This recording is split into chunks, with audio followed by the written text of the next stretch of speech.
তো সেক্ষেত্রে যদি আমরা কথা না বলতে পারি, আমরা আলোচনা না করতে পারি, আমরা সমাজে সর্বস্তরে কোনো বৈঠকে মজলিসে রাষ্ট্রীয়ভাবে কোনো অফিসে আদালতে গিয়ে যদি আমরা কথা বলতে না পারি, তাহলে তো আমাদের আসলে এই সংগঠন করে কোনো উন্নতি, কোনো লাভ হলো না।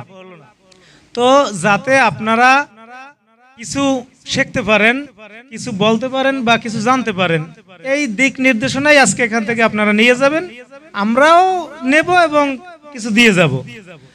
উভয়ের জন্যই এটা প্রয়োজনীয় এবং খুব একটি প্রয়োজনীয় জিনিস। সেক্ষেত্রে আমরা এখানে সবাই মনোযোগ দিয়ে শুনবো, যাতে আমরা আলোচনা আল্লাহর রহমতে ভিতরে ঢুকাইয়া আমরা সর্বস্তরে কাজে লাগাতে পারি। সেক্ষেত্রে সবাই খেয়াল দিবেন। তো আমার বিষয় হচ্ছে আজকের এই সম্মেলনের প্রথম উপজেলা দায়িত্বশীল যারা আছেন তারা একটু খেয়াল করেন। প্রথম পৃষ্ঠার শুরুতেই জনশক্তি মান উন্নয়ন ও সাংগঠনিক মজবুতি অর্জনের কৌশল 2 নম্বরে। আর যারা ইউনিয়নের দায়িত্বশীল আছেন,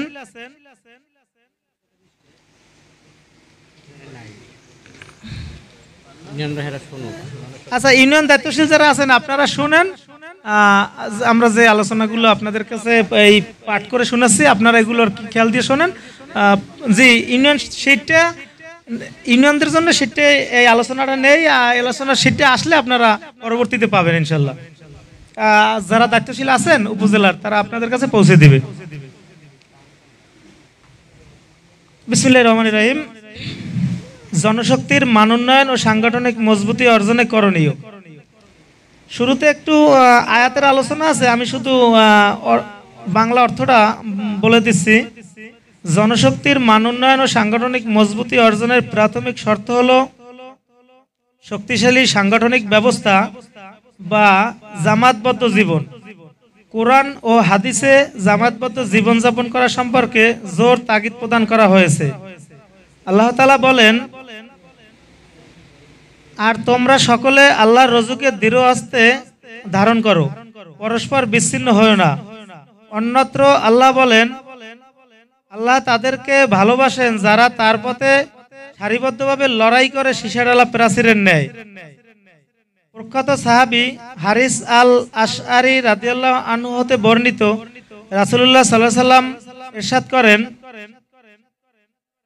আমি তোমাদেরকে 5টি বিষয় নির্দেশনা দিচ্ছি, যে বিষয়ে আল্লাহ আমাকে নির্দেশ দিয়েছেন। নাম্বার 1, জামাতবদ্ধ জীবনযাপন করা। নাম্বার 2, আমিরের নির্দেশ শ্রবণ করা। 3, তার আনুগত্য করা। 4, হিজরত করা। 5, আল্লাহর রাস্তায় জিহাদ করা।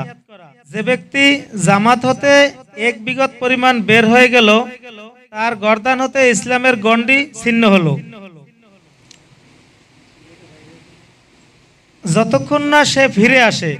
যে ব্যক্তি মানুষকে জাহিলিয়াতের দাওয়াত দ্বারা আহ্বান করে, সে ব্যক্তি জাহান্নামীদের দলভুক্ত হলো, যদিও সে সিয়াম পালন করে, নামাজ আদায় করে ও ধারণা করে যে সে একজন মুসলিম। রাসূলুল্লাহ সাল্লাল্লাহু আলাইহি সাল্লাম অন্যত্র ইরশাদ করেন, যে ব্যক্তি জান্নাতের আনন্দ উপভোগ করতে চায়, তার কর্তব্য হচ্ছে জামাতকে আঁকড়ে ধরা।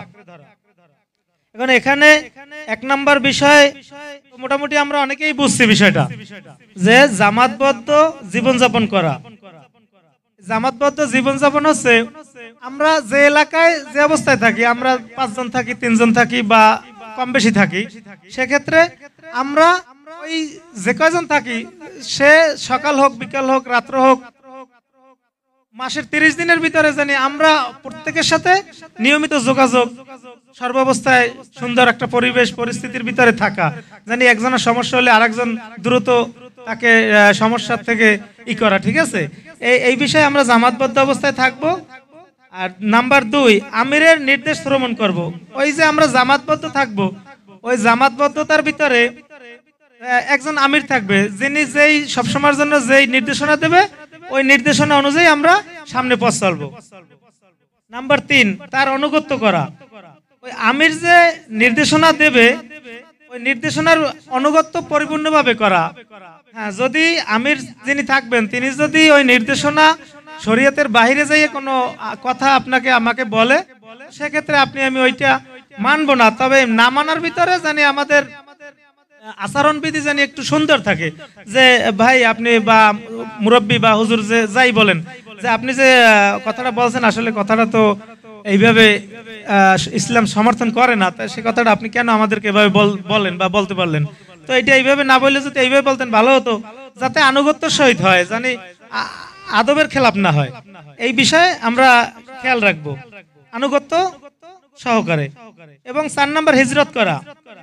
হিজরতের বিষয়টা বিভিন্ন প্রকারের আছে। তো আমরা প্রাথমিকভাবে দেখা যায় আমরা তো ওইভাবে বড় কোনো হিজরতের সম্মুখীন হতে পারি না বা করার সম্ভাবনা।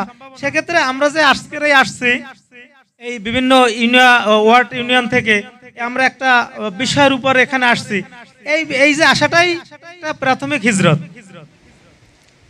এরপর 5 নম্বরে আল্লাহর রাস্তায় জিহাদ করা। জিহাদের বিষয়ে তো আমরা আসলে এখানে অনেকেই হাফেজ আছি, আলেম আছি, দ্বীনের সাথে সম্পৃক্ততা আছি। আমরা সবাই বুঝি জিহাদ একজন আমির নেতৃত্বে আমির যেভাবে আমাদেরকে আদেশ নিষেধ করবে ওইভাবে পালন করিয়া, যেভাবে আমাদেরকে সামনে অন্যায়ের প্রতিবাদের রাস্তায় আগাতে বলবে আমরা সেইভাবে সামনে আগাবো, তাইলে আমাদের জিহাদের কার্যক্রম হয়ে যাবে। এরপরে পরের লাইনে যান, এখানে উল্লেখ করা আছে, তাই শক্তিশালী সাংগঠনিক ব্যবস্থা দাঁড় করার কোনো বিকল্প নেই। যে কোনো সংগঠনের কাজের অগ্রগতির জন্য দক্ষ, চৌকস ও যোগ্য নেতৃত্ব বা দায়িত্বশীল নির্বাচন করা অপরিহার্য। যে সংগঠনের দায়িত্বশীল ও জনশক্তি যত বেশি প্রশিক্ষিত ও যোগ্য, দক্ষ ও যোগ্য, সে সংগঠনের কার্যক্রম তত বেশি গতিশীল হয়। শাখার কার্যক্রমকে গতিশীল রাখার জন্য দায়িত্বশীলদের সক্রিয়করণ একটি মুখ্য বিষয়।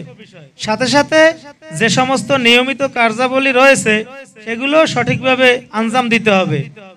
দায়িত্বশীলদের পারস্পরিক সম্পর্ক, নিয়মিত বৈঠক, কেন্দ্র নির্দেশিত কর্মসূচি যথাযথভাবে বাস্তবায়ন এবং দাওয়াতি কার্যক্রমের ধারাবাহিকতার মাধ্যমে যে কোনো শাখার কাজের অগ্রগতি হয়। তবে দায়িত্বে নিষ্ক্রিয় হয়ে যাওয়া, দাওয়াতি কাজের ধারাবাহিকতা রক্ষা না করা এবং কেন্দ্র প্রেরিত সার্কুলার যদি বাস্তবায়ন করা সম্ভব না হয় তবে শাখার কার্যক্রম দুর্বল হয়ে যায়। এ অবস্থা থেকে উত্তরণের জন্য দায়িত্বশীলদের মান উন্নয়ন ও শাখার কার্যক্রম নিয়মিত তদারকির বিকল্প নেই। সুতরাং সর্বস্তরের দায়িত্বশীল ও জনশক্তির মান উন্নয়নে নিম্নোক্ত বিষয়ে প্রতি মনোনিবেশ করতে হবে। নিম্নোক্ত বেশ কয়েকটি লাইন এখানে নিয়ে আসা হয়েছে। 1 নম্বরে ইসলাম সম্পর্কে সাম্যক জ্ঞান অর্জন। ইসলাম সম্পর্কে যদি আমরা সাম্যক জ্ঞান অর্জন করতে না পারি তাহলে দেখা যায় যে আমরা কিন্তু কোনো জায়গায় কোনো প্রোগ্রামে বসলে বা কোনো আলোচনার অতিথি হলে আমরা কিন্তু আলোচনা করতে পারবো না, বা অনেক সময় মুখে আটকে যাবে, বেজে যাবে, যা খটকা লাগবে, তখন আমার নিজের ভিতরেই একটু কেমন কেমন লাগবে। তখন আর পরবর্তী কোনো প্রোগ্রামে আমাকে দাওয়াত দিলেও আমি যাব না, বা বিভিন্ন অজুহাতে আমি পিছনে থাকবো। এই জন্য যারা সাংগঠনিক দায়িত্বশীল থাকে তাদের কাছ থেকে যদি নিয়মিত তারবিয়ত নেওয়া হয় তাহলে এই বিষয়টা সম্পর্কে অবগত হওয়া যায় অতি দ্রুত। এরপরে নাম্বার 2, ইসলামের আলোকে জীবন গঠন করতে হবে। ইসলামের আলোকে যদি আমরা জীবন গঠন করতে পারি তাহলে আমাদের চলা, আমাদের কাজ